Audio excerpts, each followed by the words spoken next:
అండి, నేను మీ ముచ్చిక రంజిత్ కుమార్ ద్వారా ఈరోజు ఈ వీడియోని ఇన్సూరెన్స్ పథకాల గురించి చెప్పాలనుకుంటున్నానండి. అంటే ఇన్సూరెన్స్ పథకాల గురించి చాలామందికి అవగాహన ఉండొచ్చండి, కానీ కట్టరు చాలామంది. నేను ఈ వీడియో ద్వారా చెప్పేది ఏంటంటే, కొంచెం అవగాహన ఉన్నవాళ్ళు, సొసైటీలో కొంచెం బయట తిరిగే వాళ్ళు, వీటి కోసం అవేర్నెస్ చేసి ప్రతి ఒక్కళ్ళు కట్టే విధంగా ఏర్పాటు చేస్తే బాగుంటుందని చెప్పి నేను కోరుకుంటూ ఈ వీడియో చేస్తున్నానండి.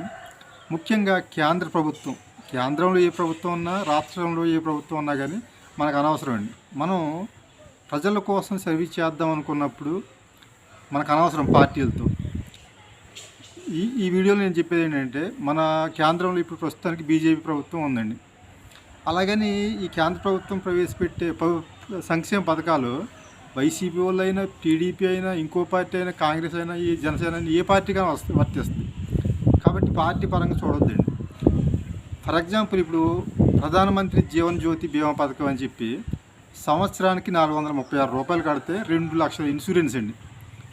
అంటే ఆయన సహజ మరణమైన తర్వాత నార్మల్ డెత్, యాక్సిడెంటల్ డెత్ అయినా కానీ వయసు 18 సంవత్సరాలు దాటి 50 సంవత్సరాలు మధ్య వయసు ఉన్నవాళ్ళు, అంటే ఈ పథకం ఉందని తెలిసండి. దీని గురించి దీని బెనిఫిట్స్ ఏంటి, వయసు అంత, ఇవన్నీ మనం అవగాహన ఉన్న వాళ్ళు వాళ్ళ దగ్గర తీసుకెళ్ళి వాళ్ళతో స్వయం కట్టించి ఏర్పాటు చేస్తే బాగుంటుందని నేను చెప్తున్నాను.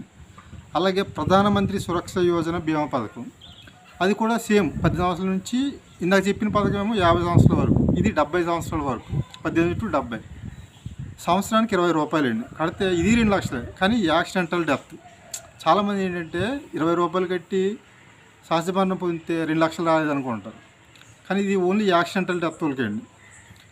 అలాగే లేబర్ ఇన్సూరెన్స్ ఉందండి, అది చాలా చాలా బెనిఫిట్ అండి.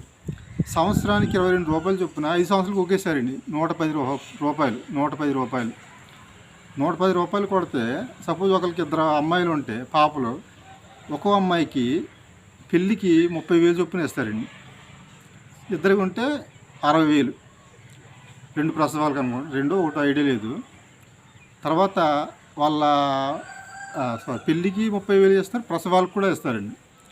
తర్వాత వాళ్ళకి 6 లక్షల ఇన్సూరెన్స్ అండి. అది ఆయనకి డెత్ ఏమైనా అవుతే. చాలామంది అనుకుంటారండి, ఇది ఇప్పుడు నేను చనిపోయిన తర్వాత వచ్చే డబ్బులు ఎందుకు అని అంటారు. అది తప్పు అండి. ఆయన బతుకున్న వరకు ఎలాగా వాళ్ళ కుటుంబాన్ని పోషిస్తారు, చనిపోయిన తర్వాత వాళ్ళకి భరోసా ఏంటండి? ఇప్పుడు కుటుంబ యజమాని ఇది అవుతాయి. కాబట్టి చనిపోయిన తర్వాత మన కుటుంబానికి ఆసరాగా, యజమాని అప్పుడు దాకా ఎలాగ ఉన్నారో అప్పుడు కూడా ఆసరాగా ఉంటుందని చెప్పి ఆ కుటుంబ సభ్యులకి మనం చేర్పిస్తే చాలా బాగుంటుందండి. అలాగే సుకన్య యోజన పథకం ఆడపిల్లలకి ఇచ్చారు.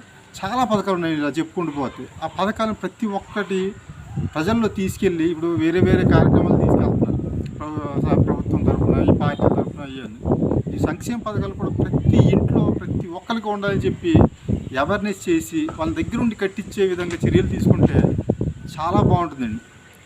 అందుకని ఈ వీడియో ద్వారా నేను చెప్పేది ఏంటంటే, ప్రతి ఒక్కరు కొంచెం ఈ పథకాల మీద అవగాహన ఉన్నవాళ్ళు, బయట తిరిగే వాళ్ళు, సొసైటీలో ఉన్నవాళ్ళు మన తోటి వారిని, ఎదుటి అవేర్నెస్ చేసి వారితో కట్టించి ఏర్పాటు చేయండి. ఇప్పుడు ప్రైవేట్ కంపెనీలు, ఇది కాకుండా ఫ్రాడ్ కంపెనీలు కూడా ఉంటాయి.